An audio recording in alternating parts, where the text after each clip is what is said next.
اکینلو حکمران اوزن حسن کو شکست فاش دینے کے بعد سلطان محمد فاتح نے دوبارہ سے یورپی علاقوں کی طرف توجہ دینا شروع کی اور تمام یورپی سازشی حکمرانوں کو بطور خاص اپنے نشانے پر لے لیا۔ البانیہ سے بھی زیادہ وینس عثمانیوں کی بڑھتی طاقت سے خوفزدہ تھا، کیونکہ وینس کے زیر قبضہ کئی چھوٹے بڑے جزیرے ایجین سی میں عثمانی سلطنت کے گھیرے میں آ چکے تھے، یعنی ان جزیروں کے دونوں اطراف مشرقی طرف اناطولیہ اور مغربی طرف بالکن ریجن کے تمام علاقے عثمانیوں کے قبضے میں تھے۔ وینس کو اب ان سمندری تجارتی روٹس پر عثمانی بحری جہازوں سے بھی لڑائی کا خطرہ رہنے لگا۔ عثمانی اب خشکی کے علاوہ سمندروں پر بھی ان یورپی سازشی حکمرانوں کی بالادستی ختم کرنا چاہتے تھے، مگر اس قدر چھوٹی ریاست وینس کیوں کر دو برے اعظموں پر پھیلی عثمانی سلطنت کو چیلنج دے سکتی تھی۔ السلام علیکم دوستو، آپ دیکھ رہے ہیں سیکھو جانو کی اوٹمن سیریز، اور آج کی اس ویڈیو میں ہم آپ کو سلطان محمد فاتح کے دور اقتدار میں البانیہ، وینس اور سلطنت عثمانیہ کے درمیان ہونے والی چھوٹی بڑی بری اور بحری جنگوں کے احوال بتائیں گے۔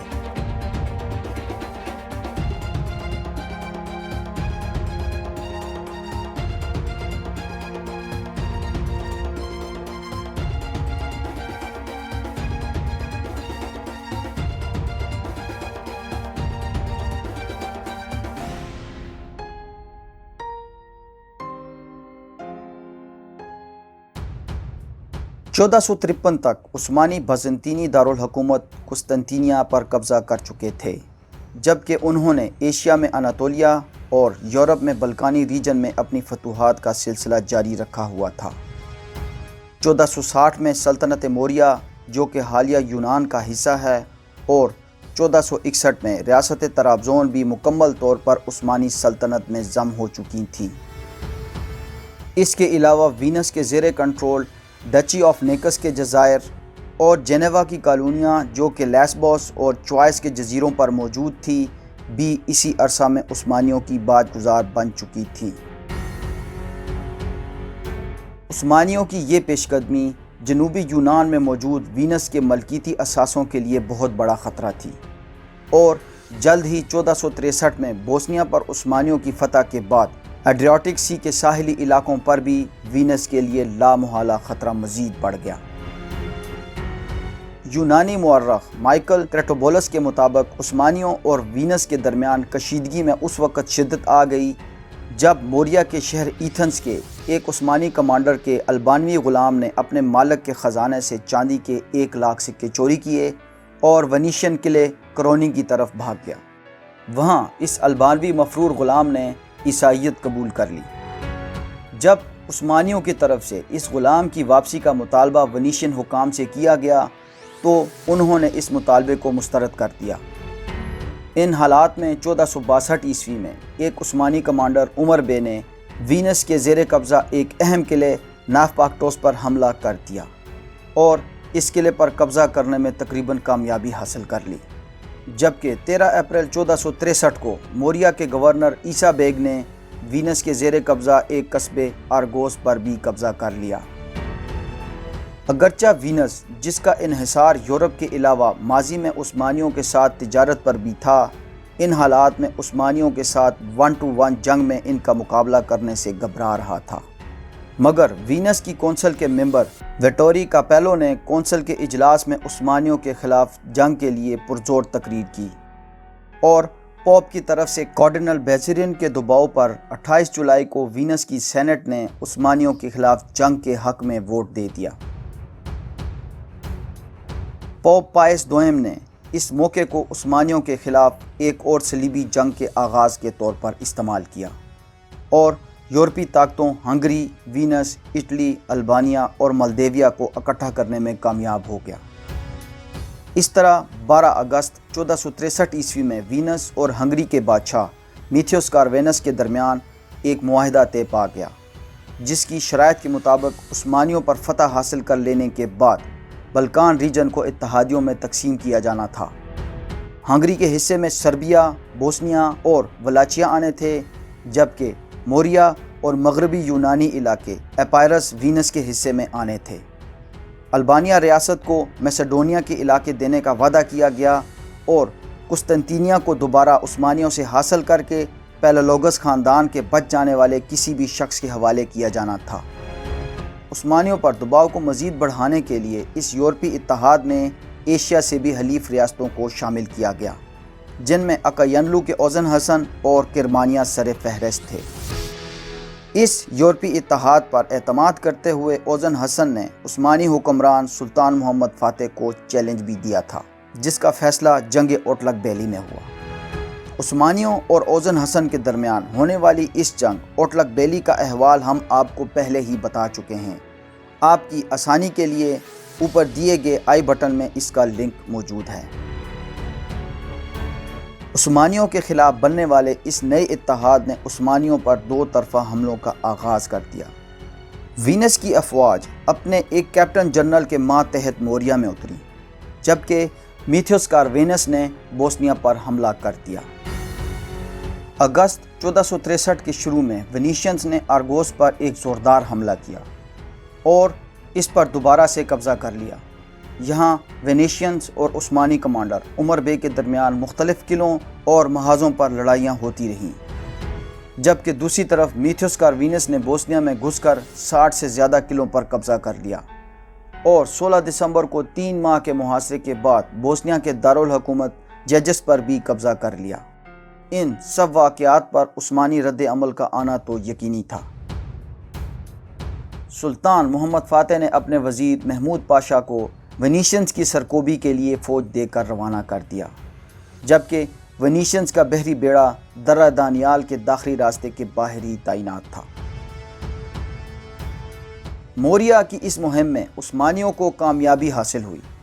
آرگوس دوبارہ سے عثمانیوں کے قبضے میں چلا گیا، جبکہ موریا کے بہت سے علاقے اور قلعے جنہوں نے ونیشین اتھارٹی کو تسلیم کیا تھا نے واپس عثمانی باجگزاری قبول کرنا شروع کر لی۔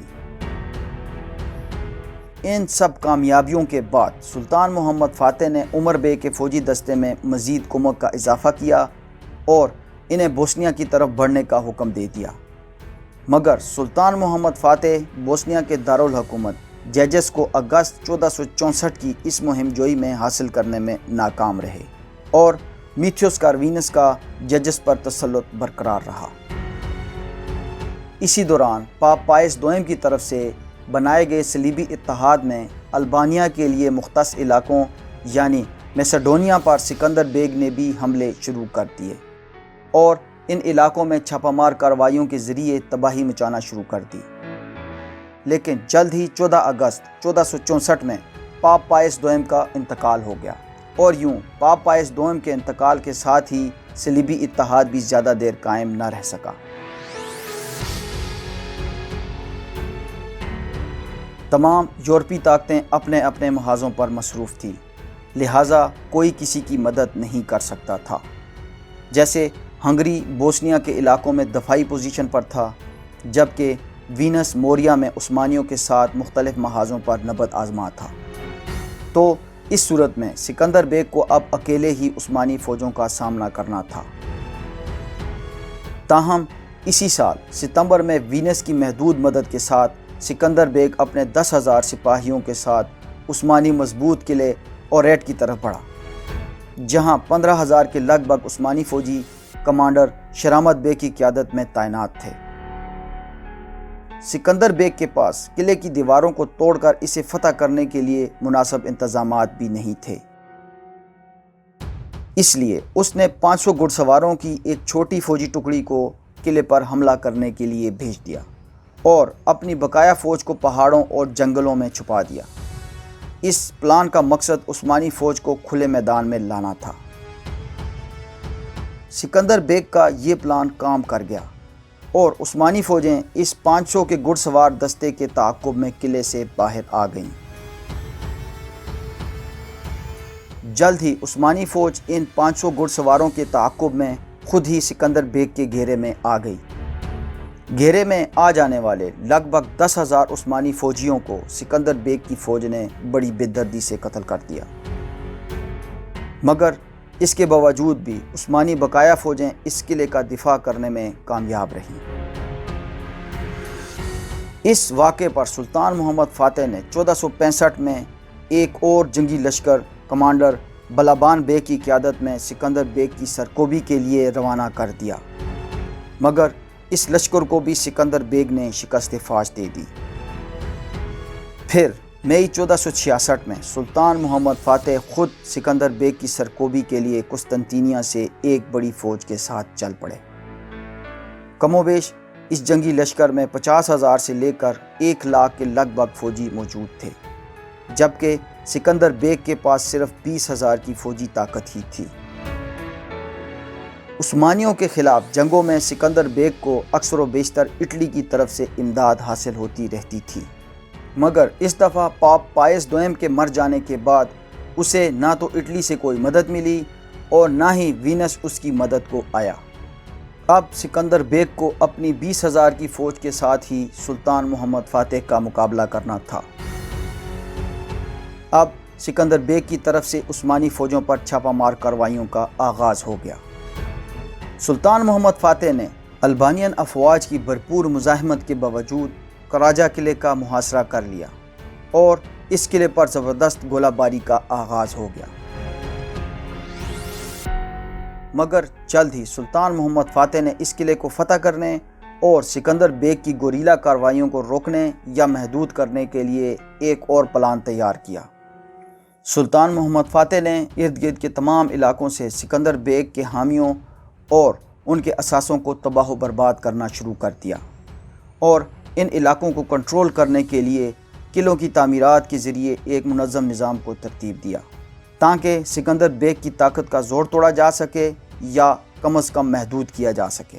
جب بھی سکندر بیگ کسی عثمانی قلعے پر گوریلا کارروائی کے ذریعے حملہ یا قبضہ کرے تو تیزی سے قریبی عثمانی قلعے سے مدد لی جا سکے۔ اس پلان سے سکندر بیگ کو ایک مخصوص علاقے تک محدود کر دیا گیا۔ 1467 عیسوی میں ایک دفعہ پھر سے عثمانی کمانڈر نے کراجہ قلعے کا محاصرہ کر لیا، مگر عثمانی افواج کو البانین افواج کی طرف سے کافی مزاحمت کا سامنا کرنا پڑا اور انہیں کوئی نمایاں کامیابی بھی حاصل نہ ہو سکی۔ مگر پھر اسی سال سردیوں کے موسم میں البانیہ میں طاعون کی وبا پھیل گئی۔ مقامی باشندوں کی کثیر تعداد اس بیماری کی لپیٹ میں آ گئی، جس کے سبب عثمانیوں کے خلاف مقامی مزاحمت میں کافی حد تک کمی آ گئی۔ اسی دوران 1468 میں 17 جنوری کو سکندر بیگ بھی ملیریا کی وجہ سے اپنی زندگی کی بازی ہار گیا۔ وینس نے حالات کی نزاکت کو سمجھتے ہوئے مقامی مزاحمت کو تعاون فراہم کیا اور البانیہ کی طرف سے جاری مزاحمت یا دفاعی لائن کو اپنے ہاتھ میں لے لیا۔ تقریباً اگلی ایک دہائی تک عثمانیوں کو اس نئی وینس البانی اشتراکی مزاحمت کا سامنا کرنا پڑا، لیکن بالآخر ایک سال کے محاصرے کے بعد 16 جون 1478 میں کراجہ قلعہ چوتھی دفعہ کے محاصرے میں عثمانیوں کے ہاتھوں فتح ہو گیا۔ اسی سال مئی سے جون میں عثمانی فوجوں نے سلطان محمد فاتح کی قیادت میں البانیہ کے انتہائی اہم ترین شہر شکودرا کا محاصرہ کر لیا۔ یہ شہر جھیل شکودرا کے کنارے پر حالیہ مونٹینیگرو اور البانیہ کی سرحد پر موجود تھا۔ یہاں بھی البانیہ کے مقامی باشندوں اور افواج کے ساتھ وینس کے تعاون سے عثمانیوں کو طویل عرصے تک شکودرا کا محاصرہ کرنا پڑا، تاوقت یہ کہ قلعے میں موجود خوراک کے تمام ذخائر ختم ہو گئے۔ عثمانی ناکہ بندی سے مجبور ہو کر وینس نے عثمانیوں کے ساتھ شہریوں کے مال و جان کی امان کے بدلے یہ شہر شکودرا عثمانیوں کے حوالے کر دیا۔ وینس اور عثمانیوں کے مابین 25 جنوری 1479 کو ایک معاہدہ قسطنطنیہ بھی طے پا گیا۔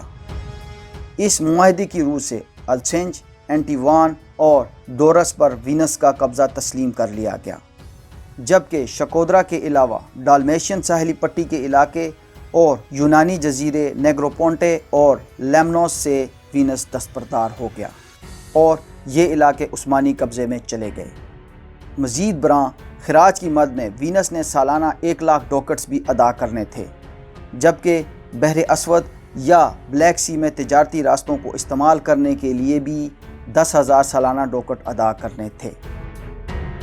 حقیقت میں وینس نے ایک کمزور معاہدہ کر کے عثمانیوں کے ساتھ امن قائم کر لیا۔ یہ ایک اعتبار سے عثمانیوں کی جیت ہی تھی۔ دوستو، جہاں عثمانیوں اور وینس کے درمیان امن معاہدہ ہو گیا، وہیں اسی دہائی کے شروع سے ہی ولاچیا پر بھی عثمانیوں کی گرفت بار بار کمزور ہو رہی تھی۔ مولدیویا، جس نے 1470 عیسوی میں نہ صرف عثمانیوں کو خراج دینے سے انکار کر دیا بلکہ ولاچیا پر حملوں کا آغاز بھی کر دیا، بالآخر وہ 1473 کے آخر میں ولاچیا پر سے رادو کی حکومت ختم کرنے میں نہ صرف کامیاب ہو گیا بلکہ وہاں اپنا حمایت یافتہ حکمران بازرب لایوٹا سیلباٹرین کو تعینات کرنے میں بھی کامیاب ہو گیا۔ رادو نے عثمانیوں کی مدد سے ولاچیا کا تخت تو حاصل کر لیا، مگر کم و بیش 3 ماہ کے اندر ہی اسے پھر سے معزول کر دیا گیا۔ اس طرح ولاچیا پر اپنا حکمران تعینات کرنے کے لیے مولدیویا اور عثمانیوں کے درمیان ایک سرد جنگ کا آغاز ہو گیا، مگر اسی دوران رادو کا جنوری 1475 میں انتقال ہو گیا۔ اسی عرصہ میں ہنگری نے مالدیویا کی درخواست پر ولاد دی امپیرر ڈراکولا کو بھی رہا کر دیا تاکہ عثمانیوں کا ولاچیا پر کنٹرول مضبوط نہ ہو سکے۔ ولاچیا پر حکمرانی کے لیے مولدیویا اور اوٹومن امپائر کے درمیان جاری اس سرد جنگ کا کیا بنا؟ کیا یہ صرف سرد جنگ ہی رہی یا پھر کسی میدان جنگ میں اس کے ونر کا فیصلہ بھی ہوا؟ یہ سب کچھ ہم آپ کو بتائیں گے مگر اس سیریز کی اگلی ایپیسوڈ میں۔ دوستو، ہمیں امید ہے کہ آپ کو ہماری یہ کاوش پسند آئی ہوگی۔ اگر ایسا ہے تو ہماری حوصلہ افزائی کے لیے ویڈیو کو لائک اور چینل کو سبسکرائب ضرور کریں، دوستوں میں شیئر کریں اور کامنٹس کے ذریعے ہمیں اپنی قیمتی آراء سے ضرور آگاہ کریں۔ اپنا بہت خیال رکھیے گا۔ اللہ حافظ۔